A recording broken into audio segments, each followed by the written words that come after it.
Hello, comment ça va? Super contente de te retrouver pour cet épisode de podcast. Aujourd'hui, j'avais vraiment envie de te parler des réseaux sociaux durant l'été parce que je le sais qu'on a envie d'en profiter. On veut profiter de la piscine. Moi, je suis une fille qui fait du paddleboard. J'aime ça me promener en Westflyer. Donc, ça, j'en ai parlé même dans les dernières semaines que j'aime prendre une pause des réseaux sociaux. J'en ai parlé dans mon épisode sur la détox business. Puis, oui, avoir une détox réseaux sociaux fait partie de mes actions durant l'été. Mais avoir une détox réseaux sociaux ne veut pas dire couper complètement les réseaux sociaux pour l'été parce que je trouve que l'été, c'est une période hyper importante pour notre visibilité, pour notre connexion aussi avec notre audience. Les filles qui me suivent depuis des années, je fais souvent des épisodes de podcast qui sont quand même différents d'année en année, mais je fais souvent des épisodes de podcast pour rappeler l'importance d'être présente sur les réseaux sociaux parce que l'été, il y a plein de choses qui nous démontrent que c'est important d'être là. Donc aujourd'hui, je t'ai préparé 4 raisons d'être présente sur tes réseaux sociaux cet été. Et si tu as envie de justement préparer du contenu à l'avance, parce que ça fait partie des stratégies d'été pour pouvoir en profiter, sache que demain, c'est mon party post-it, donc le 29 juin, si tu écoutes l'épisode en replay, c'est possible d'acheter le Party Post-it en replay. Sinon, si tu l'écoutes aujourd'hui, tu peux encore t'inscrire d'ici minuit à ce party-là de création de contenu qui va avoir lieu demain. Ça va être super interactif. Il va y avoir de la musique, des post-it, évidemment. Le but, c'est de t'aider à créer ton contenu. Donc, c'est vraiment ça. T'aider à créer ton contenu pour l'été. Je vais t'apprendre toutes sortes de choses durant la journée en lien avec le contenu que je vais te partager aujourd'hui, mais aussi, c'est quoi les bonnes pratiques à adopter en été? Nos communications estivales, comment on les gère? C'est quoi les stratégies à mettre en place dans sa création de contenu pour avoir un contenu efficace? Donc, ça va être vraiment une belle journée de co-création, de party, où est-ce que tu ne seras pas toute seule pour créer ton contenu. Donc, si ça te tente, tu peux t'inscrire dans les notes du podcast ou acheter le party en replay si tu veux le faire un petit peu plus tard dans les prochaines semaines aussi. Il n'y a pas de problème parce que ça peut aussi te servir à d'autres moments, mais c'est sûr que le contenu est très axé été et tu vas comprendre pourquoi dans les prochaines minutes parce que je me suis inspirée de ce qu'il y a dans le party pour le podcast d'aujourd'hui. Donc, 4 raisons d'être présente sur tes réseaux sociaux durant l'été. La première raison, c'est que les statistiques le prouvent. J'aime toujours ramener à chaque année le fait que non, comme je disais tantôt, les réseaux sociaux ne sont pas moins populaires durant l'été. Au contraire, les gens sont super actifs durant l'été. Facebook enregistre aucune baisse de connexion. On parle de 4,4 milliards de contenus publiés durant l'été. Et dans une statistique française que j'ai trouvée, comme je sais que j'ai beaucoup aussi de Françaises qui m'écoutent, 95% des Français partiraient avec leur cellulaire durant l'été. Donc, on comprend que les gens consomment beaucoup le contenu avec leur téléphone cellulaire durant l'été, beaucoup plus qu'avec leur laptop, leur ordinateur, mais il n'y a pas moins de personnes qui consomment le contenu. Puis tu sais, j'ai beaucoup entendu de choses dans mes groupes Facebook, dans mes groupes de clientes que avec la pandémie, le fait aussi que la plupart des mesures sont levées actuellement, on aurait pu penser que ça aurait été aussi l'occasion de laisser de côté son cell. Les gens ont tellement été branchés dans les dernières années avec la situation mondiale qu'on aurait pu se dire, bon, mais regarde, cet été, là, ça va être une grande déconnexion. Les gens sont écœurés d'être sur Internet, mais c'est plus une infime partie. Oui, il y a des gens qui sont écœurés, mais c'est pas la globalité. Au contraire, on a remarqué qu'il y a encore plus de gens qui sont connectés, puis la crise sanitaire a renforcé la connexion en continu parce que les gens ont plus tendance maintenant à regarder leur mail via leur téléphone avec le télétravail, leurs réseaux sociaux, chose qui avant n'était pas nécessairement dans leur habitude, mais qui est devenue une habitude qui semble rester ancrée même après que les mesures soient parties. Donc, les statistiques le prouvent. Alors, oui, il y a même autant de gens, en fait, l'été. Donc, il n'y a pas de baisse au niveau de la consommation de contenu. Deuxième raison d'être présente sur les réseaux sociaux, c'est que l'énergie d'été est puissante. On ne le réalise pas toujours, mais l'énergie d'été, là, elle est puissante. Le soleil, la saison d'été, la chaleur, ça amène vraiment une superbe énergie personnellement, mais aussi parce que c'est associé en féminin sacré à l'archétype de la mère. Donc, si tu as écouté l'épisode de podcast sur le sujet, tu as compris que cette énergie-là de la mère est une énergie d'abondance. La mère est associée dans notre cycle menstruel à l'ovulation. Et c'est le moment où la femme brille et rayonne le plus. C'est le bon moment, je trouve, pour connecter sur les réseaux sociaux l'été parce qu'on a envie d'aller vers les autres. Tu sais, des fois, on est moins sociable durant l'hiver. On fait nos affaires. Moi, je me sens des fois un peu sauvage aussi durant l'hiver quand je suis pas en voyage parce que j'ai le goût d'être dans mes affaires. J'ai le goût de faire mes trucs. Je prends mes marches. Je prends du temps pour moi, je médite. Et là, quand tu arrives à l'été, là, tu as le goût de voir du monde, tu as le goût de faire des barbecues, tu as le goût de voir tes amis, tu as le goût de connecter avec des entrepreneurs. Moi, je me suis fait une liste pour cet été des femmes entrepreneurs extraordinaires que j'ai envie de voir dans mon été, des femmes qui m'inspirent, des femmes avec qui j'ai envie de connecter, que je veux aller me faire une petite tournée entrepreneur avec ma West Flyer. Tu sais, il y a des femmes avec qui j'ai envie de connecter avant de repartir vers l'Europe. Puis c'est le fun parce qu'on dirait qu'on est dans notre magie vraiment l'été. Et c'est prouvé en fait que la communication est souvent à son plein potentiel quand on est dans cette saison-là parce qu'on a envie de s'exprimer. On dirait que c'est plus facile aussi de laisser sortir sa personnalité. Puis on a des capacités d'expression beaucoup plus grandes. Donc, l'été, c'est aussi un moment où est-ce qu'on va peut-être découvrir des nouvelles choses sur toi.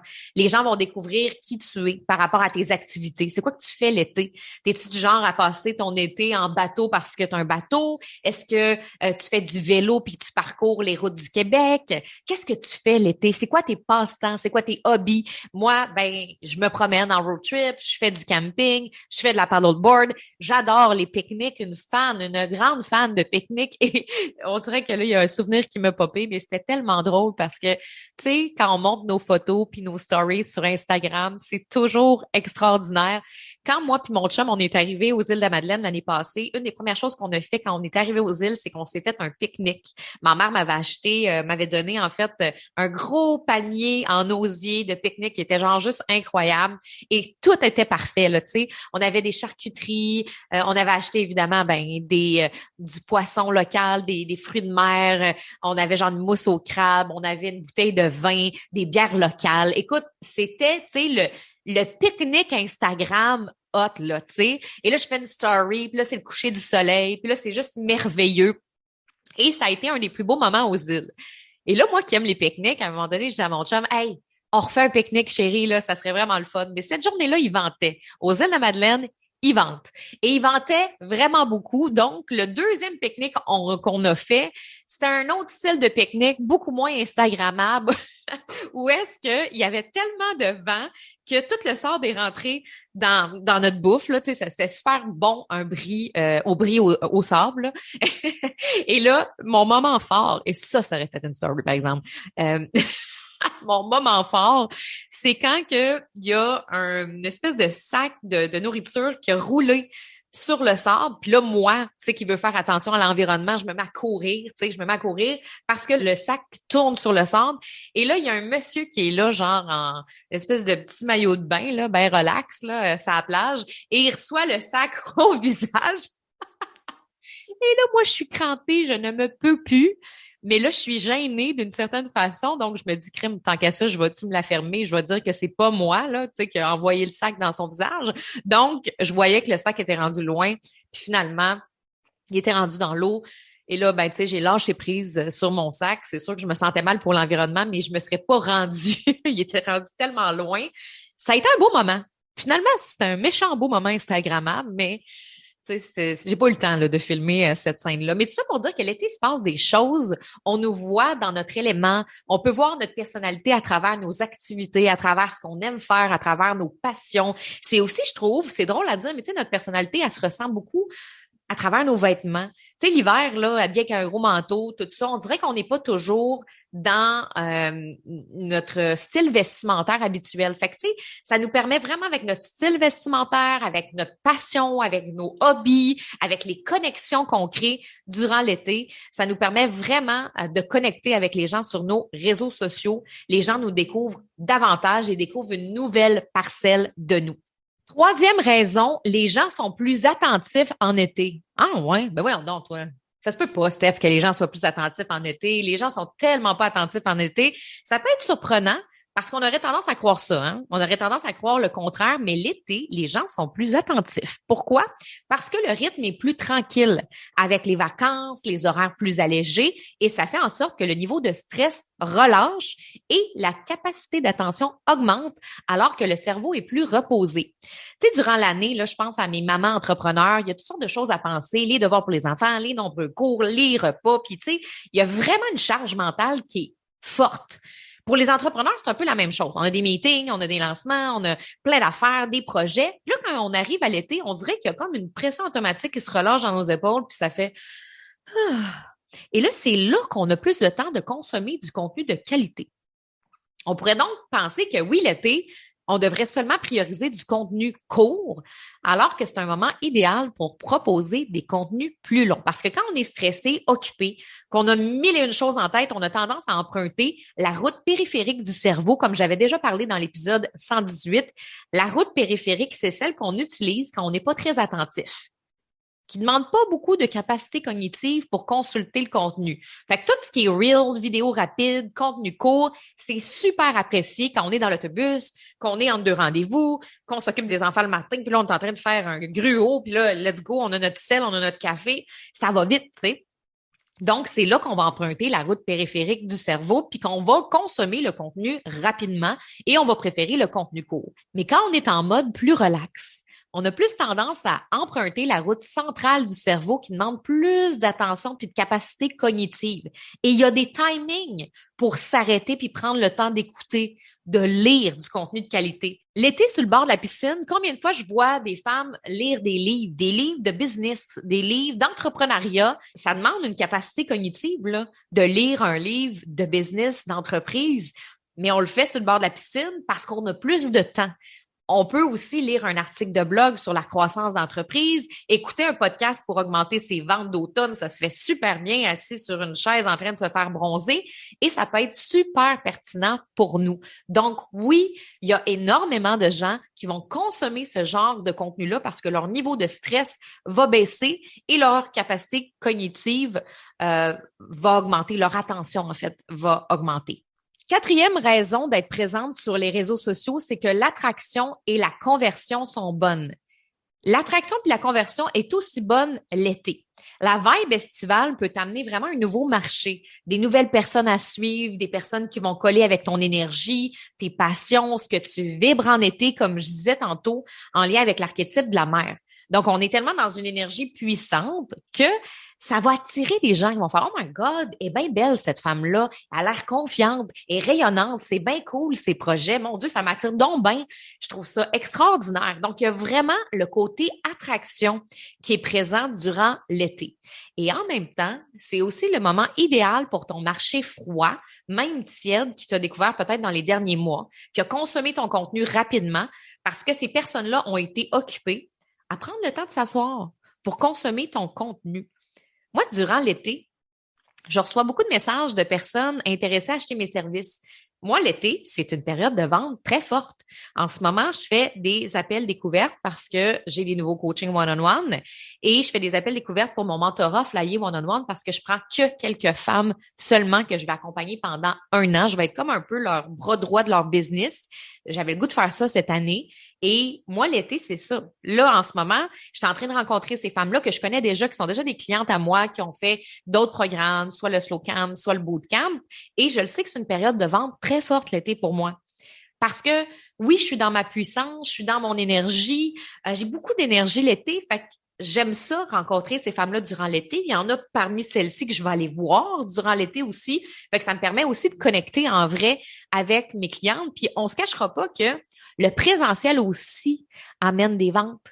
Dans le sens que, oui, on est beaucoup en virtuel, puis peut-être que toi, tu as une entreprise en ligne, peut-être que tu as une entreprise en présentiel, mais tout ça pour dire que d'aller voir des gens en personne durant l'été, ça fait vraiment toute une différence, honnêtement. Fait que moi, j'aime ça aller rencontrer des clientes, aller rencontrer certaines personnes durant l'été parce que ça aussi, ça me permet de connecter encore plus avec les gens qui me suivent, avec les gens qui m'aiment et m'apprécient.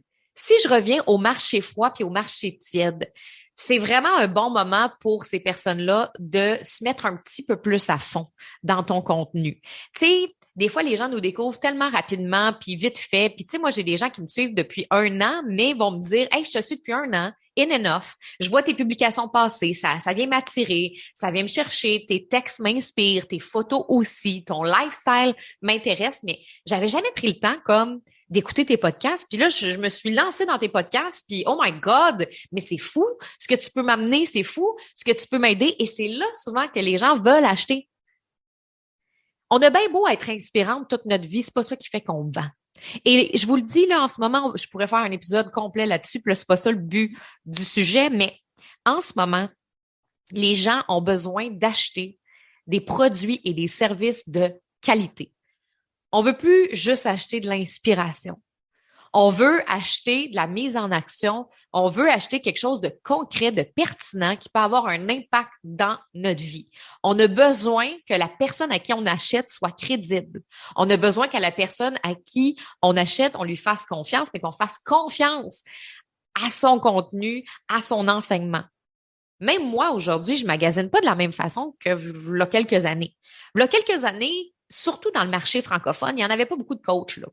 Tu n'avais pas tant de choix que ça. Aux États-Unis, ça fait des années que le marché est grand. Puis là, je parle de marché autant dans l'univers du coaching que de la formation en ligne, que des services en ligne, tu sais, même les produits en ligne. Si on remonte il y a de ça quelques années, il y avait quelques joueurs. Aujourd'hui, la salle de jeu est pleine. La salle de jeu est pleine de monde et ça fait en sorte que on devient peut-être un peu plus sélectif quand on choisit d'acheter quelque chose. Moi, je suis sélective quand j'achète quelque chose aujourd'hui, beaucoup plus qu'avant.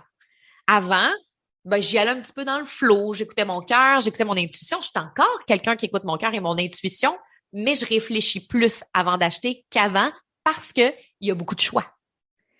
Et quand il y a beaucoup de choix, ben, ça crée ça aussi.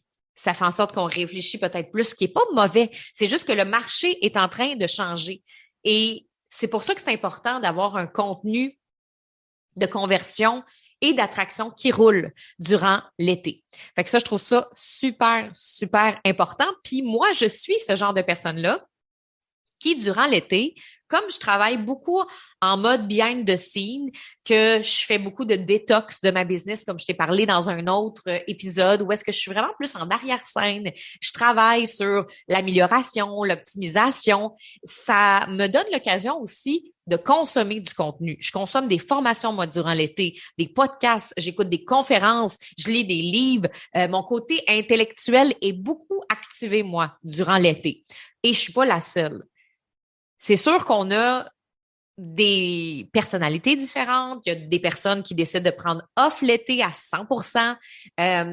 Mais en même temps, j'ai réalisé récemment que je me faisais accroire que je travaillais pas l'été, alors que c'est pas tout à fait vrai, c'est que je travaille l'été. C'est juste que je travaille différemment l'été. Donc, je travaille l'été, c'est juste que je suis plus en arrière-scène de ma business. Je suis plus comme en mode CEO, PDG, moins en avant-plan, mais je suis là, puis je travaille sur des choses stratégiques pour l'automne. Donc, voilà, c'est ça que je voulais te partager aujourd'hui. C'est sûr que l'été, c'est aussi une période où c'est intéressant de décrocher des réseaux, comme je disais au début, de s'amuser, d'en profiter. C'est pour ça qu'on peut être présente, mais sans se mettre la pression d'être toujours là. C'est possible de programmer du contenu à l'avance, d'être bien préparé pour pouvoir en profiter aussi au max. Et c'est pour ça que je te parlais tantôt du party post-it, parce que demain, on va revoir chacun des points aujourd'hui en détail. Donc, tous les points que on a vus ensemble aujourd'hui, on va les voir en détail dans la journée de demain. On va refaire un petit peu le tour des stats. On va parler de l'énergie d'été qui est très puissante, puis comment créer un contenu qui est puissant l'été, sachant qu'on est dans une énergie de l'archétype de la mère. Je vais aussi parler du fait que les gens sont plus attentifs en été, comment les accrocher, ces gens-là, durant l'été. On va parler d'attraction, de conversion, puis on va créer du contenu avec DJ Phil, musique, vino et tout ce que tu veux. Fait que ça va être un beau party. Tu peux t'inscrire jusqu'à minuit. Le lien est dans les notes. Tu peux aussi t'inscrire au replay. Si tu as envie d'acheter le replay, c'est possible aussi. Donc, je te souhaite vraiment une belle semaine. Profite-en, profite du long congé. Au Québec, on a un long congé. Donc, profites-en et on se retrouve la semaine prochaine pour un autre épisode de podcast. Bye!